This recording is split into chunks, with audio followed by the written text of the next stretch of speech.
Zeeuwse gemeenten falen allemaal bij vuilnisafspraken. Het is maandag 18 mei, dit is Zeeland Nu. Hoge belasting schrikt niet af. GGD verwacht al het testen aan te kunnen. Een rampjaar voor de Zeeuwse touringcarbedrijven. Dames en heren, goedenavond. Afspraak is afspraak en toch blijkt dat niet te gelden voor de Zeeuwse gemeente als het gaat om het restafval. Geen enkele Zeeuwse gemeente houdt zich aan de wettelijk afgesproken 100 kilo per persoon per jaar. En sommige gemeenten maken het met meer dan het driedubbele wel heel erg bont. Al jaren proberen de 13 gemeentes in Zeeland het restafvalprobleem aan te pakken. In overlegorgaan OLAS werken alle Zeeuwse gemeentes samen op het gebied van het verwerken van huishoudelijk afval. Maar het ophalen regelen de gemeentes zelf. Capelle en Goes zitten als enige in de buurt van de beoogde 100 kilo restafval per inwoner per jaar. De rest van de gemeentes heeft stappen gezet in de goede richting, maar zit daar nog behoorlijk boven. 3 gemeentes zitten zelfs ruim boven de 300 kilo. Zorgwekkend. Ja, nou ja, zorgwekkend in ieder geval dat we nog een forse inhaalslag te maken hebben. Het totaal aantal kilo's restafval per inwoner is een optelsom van het restafval dat thuis wordt opgehaald en wat er bij de milieustraten wordt verwerkt. Waar in ieder geval nu naar gekeken wordt is dat we in de milieustraten nog heel veel winst kunnen behalen. Want toch een fors deel ligt nog bij de milieustraten. En de tweede winst is, er zijn ook nog altijd gemeenten die nog geen beleid gemaakt hebben. Dus een DIFTA-systeem of ophalen eens in de 4 weken. En daar valt voor die gemeente in ieder geval ook nog een forse winst te behalen. Vlissingen heeft als enige nog niet besloten hoe de afvalberg moet worden verminderd. In de Walgense gemeente worden al jaren pilots gehouden, maar met 311 kilo per inwoner is de weg nog erg lang. Wij doen het niet goed in Vlissingen. We moeten ons helemaal concentreren op het gescheiden inzamelen. Herbruikbare materialen, niet bij het restafval. Want ik denk dat daar ook een hele grote winst te behalen is. Er zitten geen consequenties aan het niet halen van de doelstelling van 100 kilo restafval per inwoner. Nou, misschien zit daar ook wel een beetje de bottleneck. De enige consequentie die eraan zit is dat het restafval een belasting overgegeven wordt. En dat is een verbrandingsbelasting. En die is van, ik meen, 13% naar 35% gestegen. Dus dat is puur een financiële prikkel van de Rijksoverheid. Als u niks doet, dan gaan we u financieel raken. En de verwachting is ook dat die verbrandingsbelasting nog verder omhoog gaat om gemeenten te prikkelen, om het restafval zeg maar, nog verder terug te dringen. Want ja, alles wat je dus aanlevert, wordt heel zwaar belast. Vlissingen hoopt in juni een besluit te nemen. Door onze ondergrondse containers op slot te zetten. En we hopen dat de Raad daarmee akkoord gaat. We moeten gewoon aan de slag met z'n allen. Die 100 kilo gaat Vlissingen niet halen, maar dat geldt dus voor elke Zeeuwse gemeente. Het was al aangekondigd. Mantelzorgers, vervoerspersoneel en handhavers kunnen zich vanaf vandaag laten testen op corona bij de Zeeuwse GGD.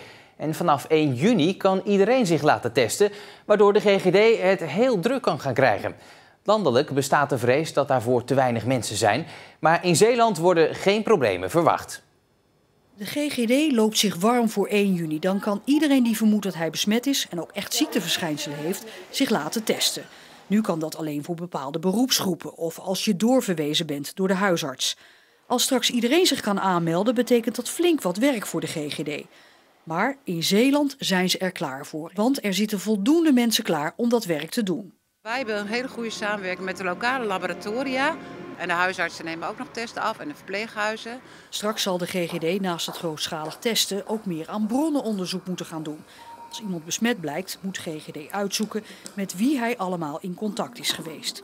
Maar gezien het relatief lage aantal coronabesmettingen in Zeeland moet ook dat te doen zijn, denkt de Zeeuwse GGD. Al blijft het spannend. Vanaf de eerste piek konden we dat aan. Want we hebben in Zeeland relatief weinig gevallen vergeleken met Brabant of Zuid-Holland. Wij komen meer in, zoals Noord-Nederland, in die buurt. Maar het hangt natuurlijk alles af van hoe het nu gaat als de economie zich opent. Hoe gedragen mensen zich? Krijgen we een tweede piek die hoger is, dan kan het zijn dat we het niet aan kunnen. Maar voorlopig denk ik dat het wel lukt. Maar het is wel spannend, want alles staat of valt met gedrag. Want het virus verspreidt zich niet, mensen verspreiden het virus. En in de afgelopen 24 uur is in Zeeland 1 nieuwe dode gemeld. Het gaat om een persoon op Schouwen-Duiveland die al is overleden op 16 mei, maar nog niet in de statistieken was opgenomen. Het totaal aantal mensen dat is overleden aan het coronavirus in Zeeland staat daarmee op 64.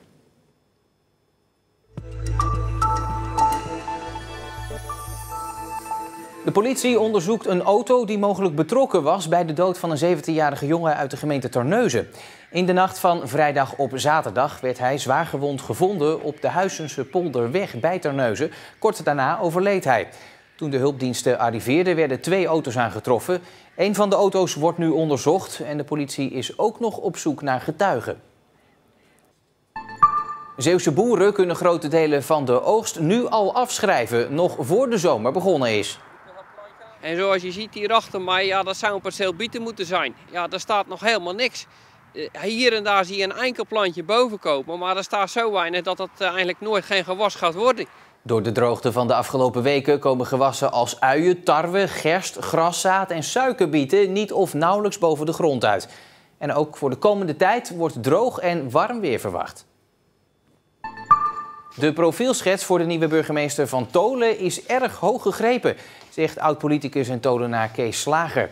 De schets beslaat 6 kantjes. Er staat onder meer in dat de opvolger van de huidige burgemeester Ger van der Velde een mensenmens moet zijn, integer, stressbestendig, communicatief en daadkrachtig. Je kunt niet verwachten dat hij echt alle eisen of alle verlangens die hier in 6 kantjes geformuleerd zijn, kennelijk dat hij daaraan gaat voldoen. Daar geloof je toch niet in. En dan moet je toch minstens burgemeester van Amsterdam willen worden.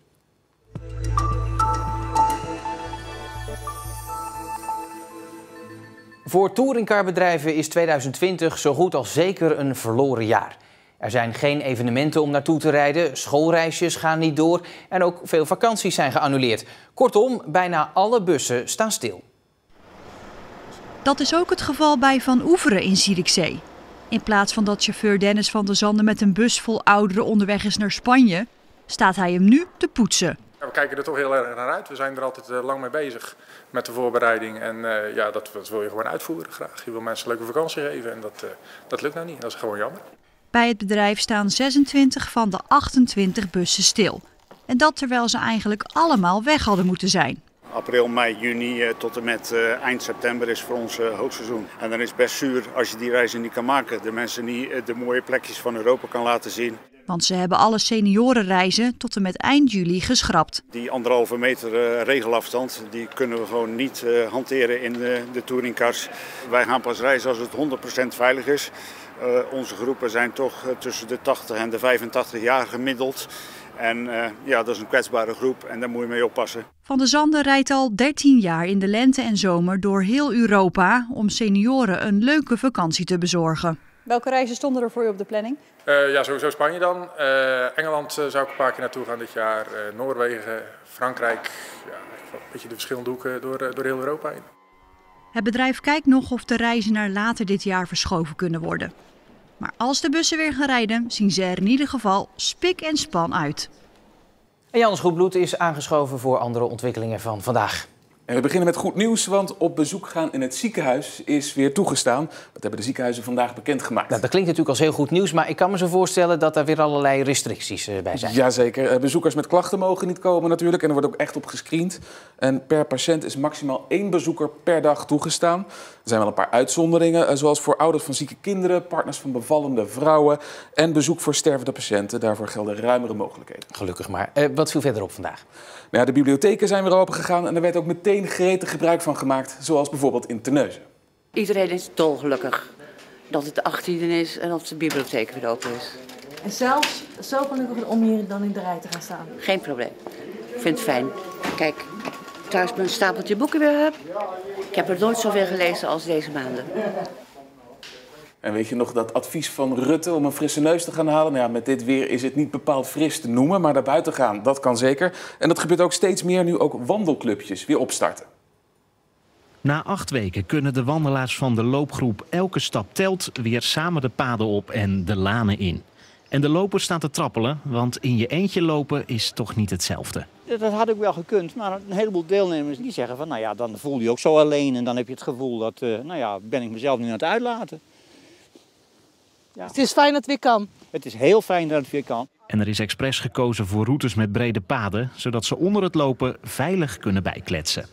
Ja, en dit en meer vind je natuurlijk bij ons op de site omroepzeeland.nl. Jannes Groenbloed, dankjewel. Het was flink zonnig vandaag met temperatuurverschillen wel. 17 graden aan zee en landinwaarts 21 tot 23 graden. Morgen opnieuw een zonnige dag met een zwakke wind en dezelfde temperaturen als vandaag.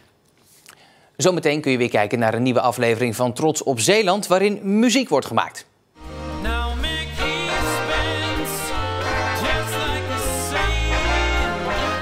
Je doet allemaal in losse sporen, neem je het op en later komt het dan samen. Dus ik heb met oortjes met de drums en de bas in mijn oren heb ik het ingezongen. Maar ja, als je het eindresultaat dan ziet, werkt het toch gelukkig goed. Jules Gernaert praat u daarna bij over het weer van de komende week. En ik wens u alvast een fijne maandagavond.